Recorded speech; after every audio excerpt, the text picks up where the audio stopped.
Welcome to the Confident Grief Coach Show. Hi, I am Pat Shevland, founder of the Confident Grief Coach School.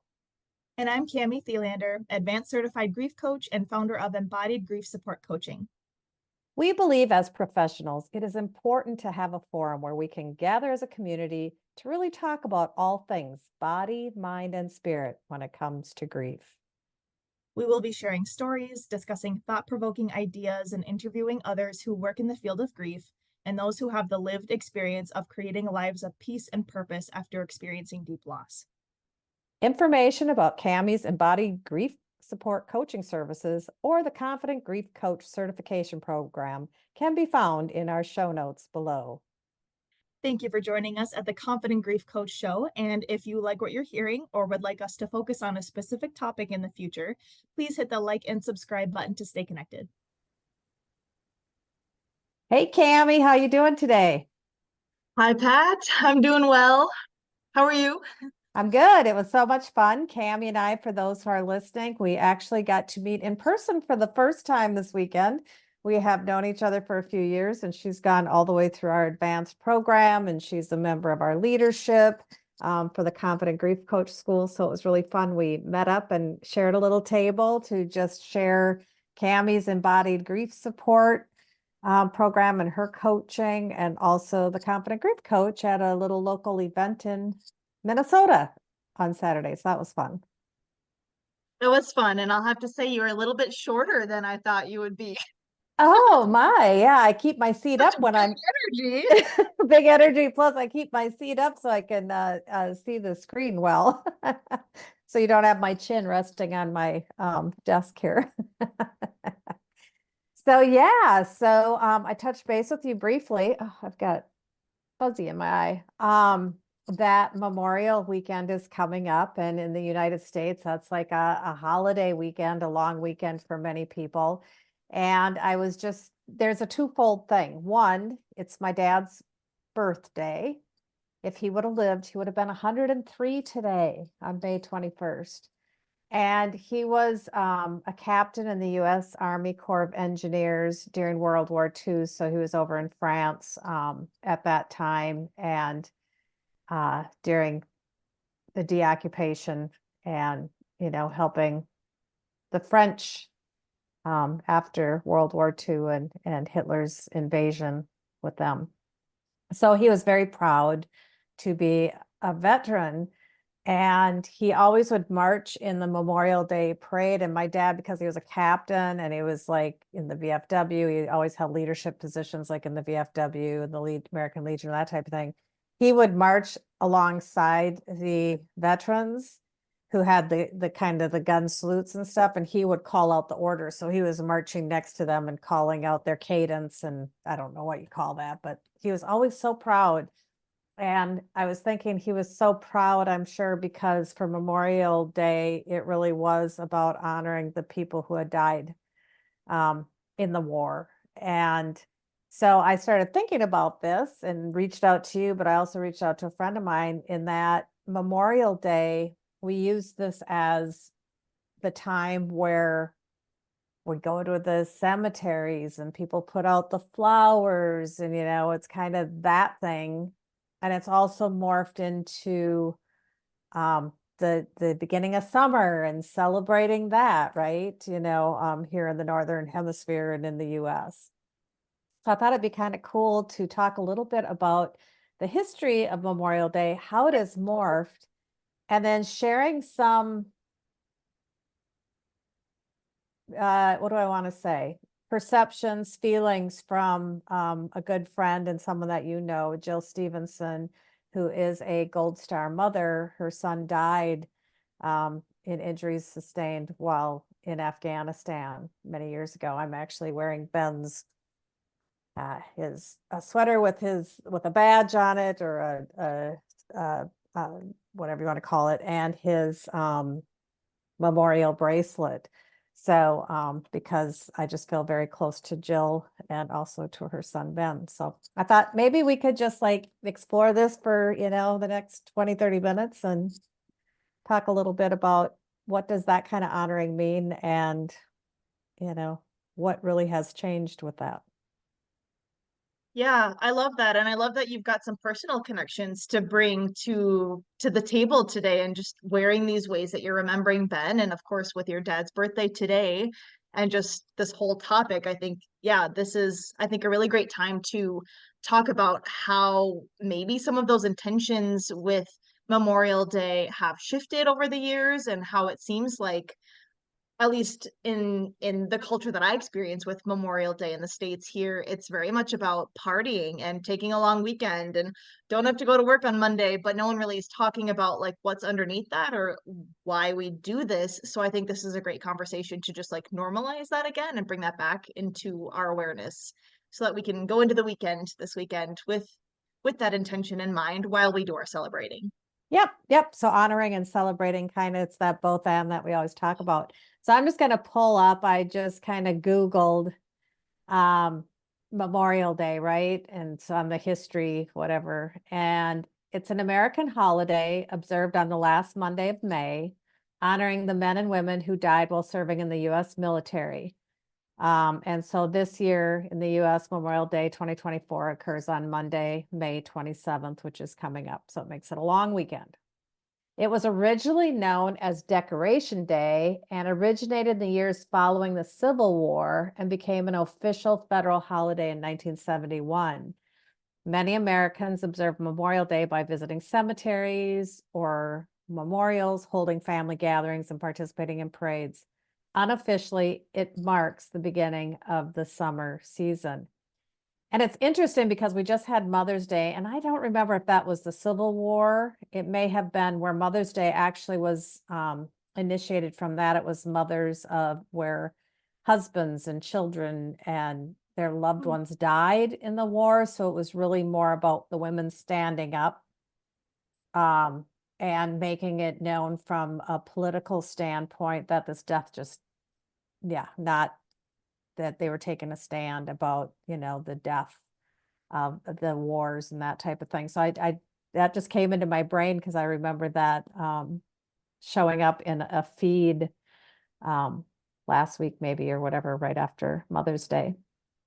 So anyway, so Memorial Day really is about honoring the fallen who have served in the military while serving in the military.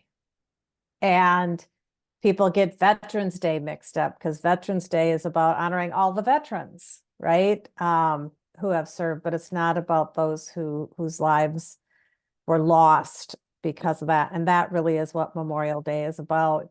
And I just started thinking, people will go to, it's kind of common now that people will go and take the flowers for mom and dad and brothers and sisters and their loved ones and kind of put all those flowers at the cemetery. But it really was meant to go and it was putting the flowers, live flowers on the gravestones and the graves for these fallen soldiers. But that somehow has kind of morphed into a greater memorial piece, which, I think is fine, but yet we forget what it was really about. And then we have, it's the beginning of summer. And so it is that, we have a long weekend, it's play, it's gathering with that. So I reached out to Jill, who is a friend of a longtime friend and also a graduate of this program, one of our advanced grief coaches. So you were with her in the advanced programming. And I just reached out to her and I said, oh, we're going to be doing this, little YouTube thing. And I'm going to bring you and Ben, her son, Ben, into it, if it's okay with you. And I said, because it's morphed. And she's like, and I just told her, I said, I want to share how deeply personal this observance is for you and how you always make sure to educate us on what the differences are between Veterans Day and Memorial Day. What really is this about? And she said to me, and she's fine with me sharing this, she said, the Memorial Day sales get my goat, especially the mattress sales. However, I remind people to remember that we can only sleep peaceably in our beds because of the men and women who were willing to lay down their lives for our freedom. And that is the peaceably in your beds was a quote, I don't know, she said it's attributed to lots of different people. But she also said, it's okay to celebrate the beginning of summer, have a barbecue, go camping. Just be sure to raise a glass or take a minute to honor and remember why we have the freedoms we do because of those who died for it.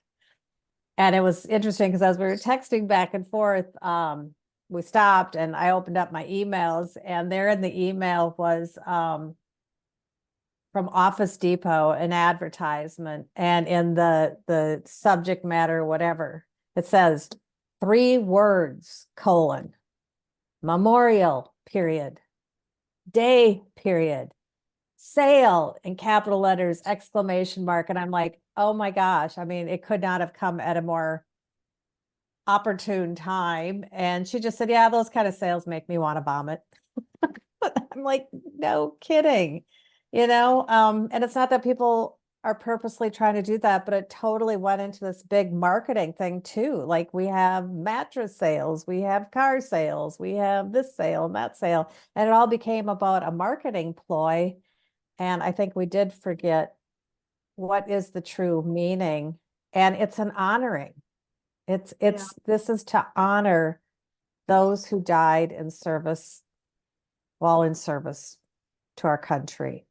And I think about, Jill, a grieving mom for many years now, that this still is bothersome to her because she wants Ben remembered for what he gave, what she gave, what all of these young men and women, they gave their lives to help in our freedom.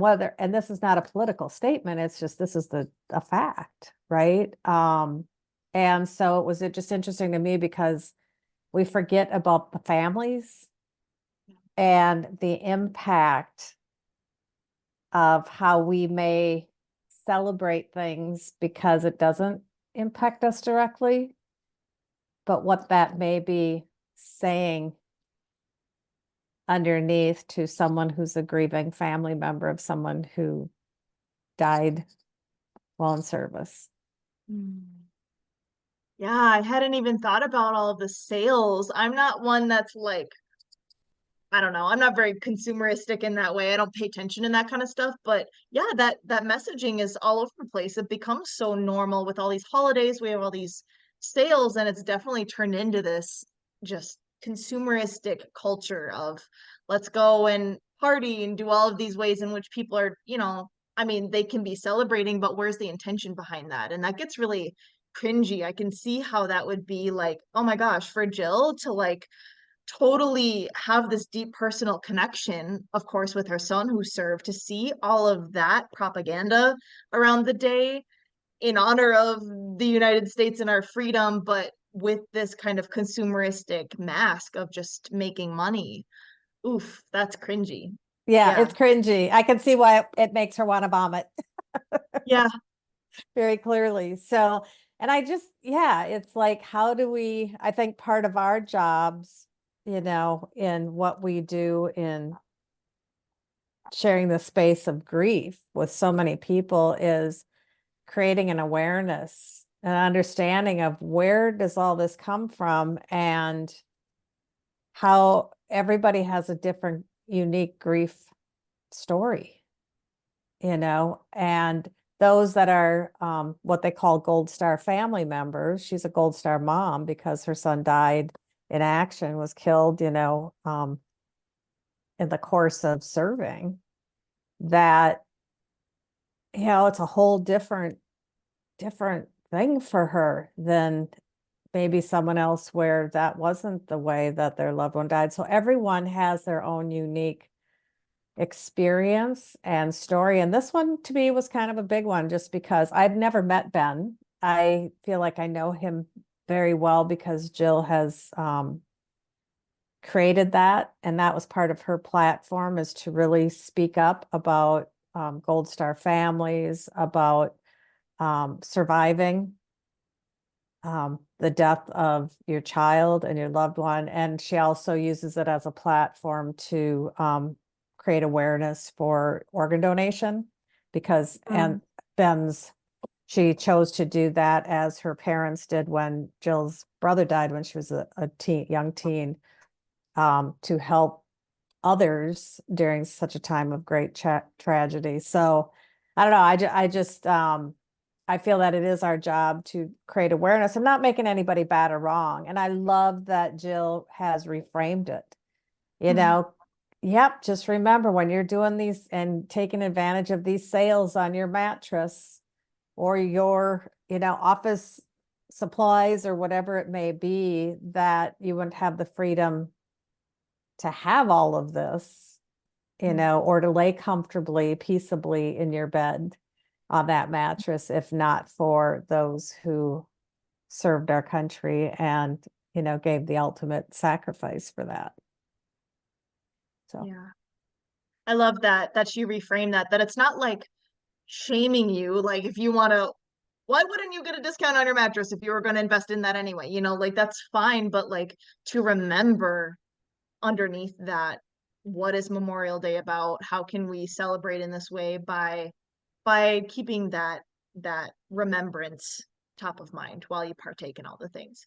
yep. Yeah. Yeah. Or that you're going to put flowers out on your family's graves, that has become common. And if that, speaks to you and feels good for you in your own grief and your own honoring remembrance, that's wonderful. But maybe walk around the cemetery and see the ones that where the individuals did die by, because they were part of the military service, the armed forces, and died because of their supporting the freedoms of our country. Just remember that, so it's not saying don't go do this or make yourself feel bad or wrong, but it is really about remembering, where did this day really arise from?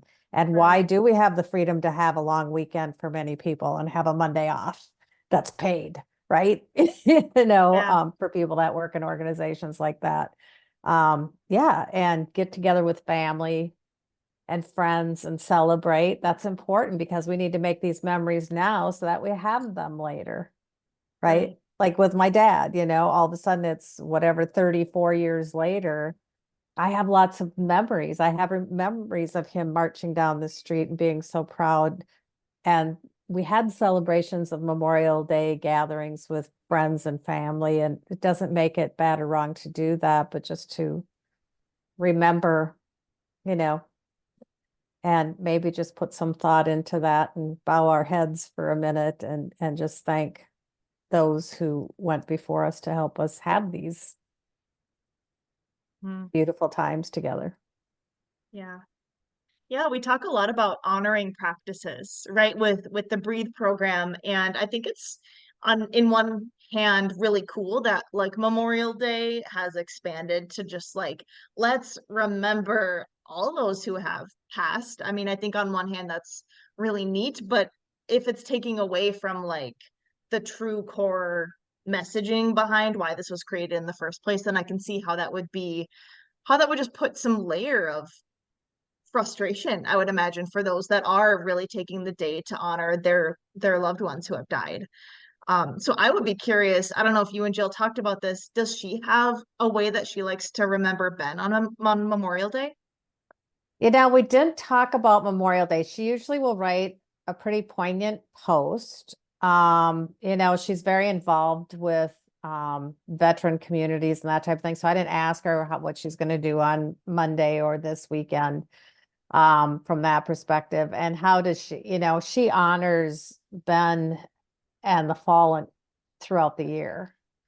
Yeah, she'll always put out a post when it's the anniversary of someone who was killed in action and say, please remember, say a prayer, remember these. And so she'll put their pictures out on social media and just to remind us, because that's really important to her is, we will never forget, to never forget.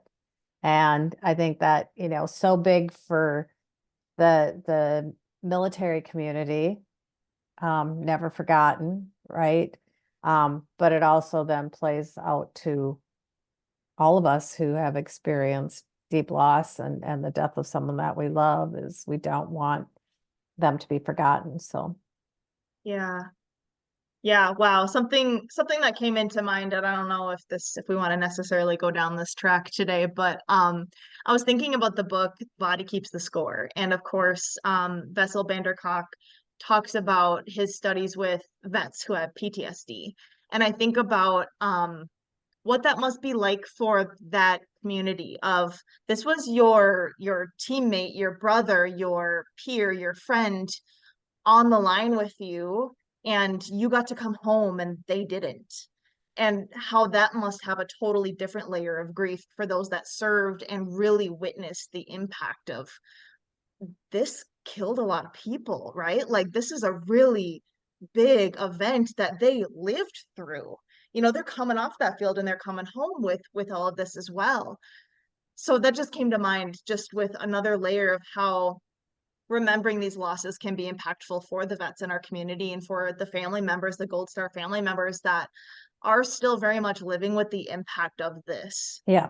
Yeah. And just taking a moment to think about what that might be like, to understand like what Jill might be going through and what these families might be experiencing, and just how our choices can impact that as well. How we choose to celebrate or honor or remember, just how that really does ripple into the community. Yep. Yep. And even it can be as simple as, reaching out to the Jills of the world or the people in the world. And, just, I'm thinking about you. I'm thinking about you. I'm thinking about Ben. For me, I know that she's thrilled that on this video, I'm wearing my fleece, with Ben's name on it. I'm wearing, the memorial bracelet with all of his information on it, because it's a connection and it's an honoring of that. And when you talk about, all the veterans coming home, I think with my dad, he never talked a lot about World War II. And so you think about him going into France and the devastation. It wasn't just in Germany, it was in France, it was in Poland. Hitler, took over, and there was a lot of death and destruction and horrible, horrible stuff that they walked in on. My dad never talked about that. He never shared. I have pictures of him standing next to military vehicles that they, when they had gone in there and taken over, with swastika symbols because they had taken over the tanks and all of that kind of stuff, but they never talked about the war itself. And I remember my mom talking about my grandfather who was in World War One, and she said he only mentioned it once, and he happened to have an old army buddy come to visit him on the farm, and they went quietly and talked in another room. And my mom had asked my grandfather, why don't you ever talk about that? And he goes, you don't talk about when your best friend got killed right next to you. And that was it. So yeah, we most of us take a lot of that for granted, but when you think about the trauma that, our soldiers are coming, and that's why I think my dad, Memorial Day and marching in these parades and being an active member in the VFW, and that type of thing was so important to him, because it was his way to honor those who didn't come home. Yeah. Wow, that's impactful. I have goosebumps as you shared that. Like, Yeah. really what that must have been like to really think about that and remember. That's scary for me. Like, oh, I don't know. I'm curious about the history of it all and what that experience must have been like. I mean, I'm young. I don't have those firsthand experiences of these, big times in history. But I watched some of those movies and I can't even, like, wow, the violence of what I'm watching just in the reenactment. Like, I can't even watch those scenes because it's that impactful for me that does not have that lived experience. So to think about just, wow, all of that these vets carry with them, Mm-hmm. and the people and their brothers and their best friends that they lost throughout that, just I'm just sitting with that for a moment, because that's just when we really think about the weight and the impact of that, I can imagine the grief that comes with living through war like that. Like, wow. Yeah, the survivor's guilt is beyond what a lot of us would experience as survivor's guilt. It's a whole different level for these women and men who are coming back. And I know when you said, just watching the movies or whatever, books have been written about Ben, Jill's son. He's pretty well known in terms of, because he was a 21-year-old. He was an Army Ranger, so he's young. He was vital. He saved the lives of 6 comrades, and then was shot in the leg, which ultimately led to his death. But there was a book that one of those guys wrote about. He wrote a book, and I was reading it and getting into the detail. And I said, I don't think you've read this. I don't know that you want to read to that level of detail, because it would just go into so much detail about what her son went through. And she said, yeah, I haven't read it. And I said, as your friend, I don't know that you ever need to read this. I don't know if she has yet, but I just think, that's just like reopening, the trauma is always there, but like ripping that scab off over and over again every time these things show up. And I think that's the same for the veterans. And so, I think we can sometime talk about, it would be a great subject matter to really talk about, what are we doing from the grief standpoint for the veterans, and how we can expand and support those as grief coaches and grief support professionals, or how people who have lived experiences, maybe are married to, had parents, or have come back from these wars, and how we might be able to support those families. And not just in the United States. I mean, there are wars going on all over, and rest assured, those families and those soldiers probably are having the same type of, after effects from these wars, whether we agree or disagree with the politics or what's driving it. We're all human beings. Right.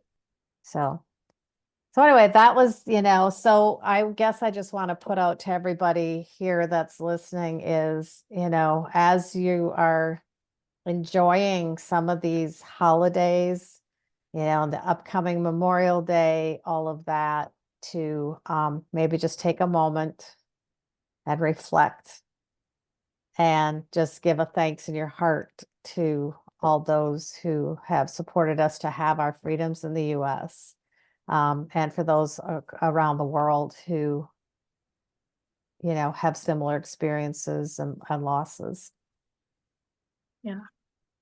Yeah. Taking a moment to send my love to those who have been directly impacted by this, and to just, I'll be thinking about that this weekend, and thinking about everybody like Jill and Ben. And I have a little slice of Ben now, and from what you've told from what you've shared about Ben from Jill. So yeah, I'm just going to be sending my love and keeping that on my mind, and seeking to understand better what this must be like And for as you're those doing people. that, don't be surprised if a moth comes into your line of sight. Ben has a very powerful energy, and it's just amazing how moth is like the sign from him. And Jill has seen some amazing moths, but it's like you start talking about him. Like when I was writing about him in my very first book, which was like a decade ago, I was writing his story, and all of a sudden I look up, and in the kitchen, there's a moth on the inside, a white moth on the inside of the window in the kitchen. And I'm like, oh, Ben, that is just so cool. So don't be Wow. surprised as when you're out and about and all of a sudden this pops into your mind, you see a moth, and you can say howdy to Ben. That's awesome. Okay, so that's what I had. Thanks, Pat, and shout out to Jill. Thanks, Jill, for sharing a piece of Ben, and for reframing this and just raising some awareness about this. Yeah, sending my love to everybody out there who is feeling a little grief over Memorial Day. Yes, yes. So have a blessed Memorial Day, and may it be honoring and fill all of you with blessings and comfort and peace. See you later.